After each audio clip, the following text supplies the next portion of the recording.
Hi, I'm Gareth Ludkin. I'm the Head of Sustainability at Run4Wales, and we're at the Cardiff Half Marathon, and there's 27,000 people taking part today.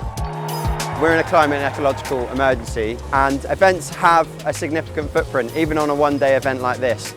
97% of people who take part in our event say that the environment is important to them, and we can work with them to change their habits about how they travel to the event, the products they take and use.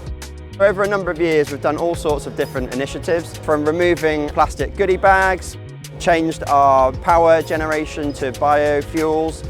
We have introduced recycled zinc medals. We've also donated to Size of Wales, who plant trees across Wales.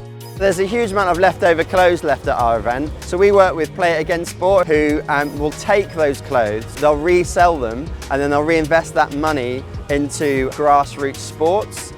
This year we're introducing more trains into the city, more buses, and allowing more space for people to cycle and walk into the event.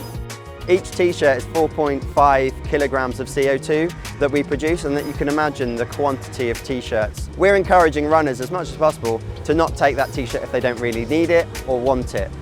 Recycling has been something we've been really focused on for years and years. A key part of that is sorting waste at source, splitting the waste streams as much as possible. We're bringing in innovation, we're changing the way we do things to make sure our carbon footprint is as small as possible.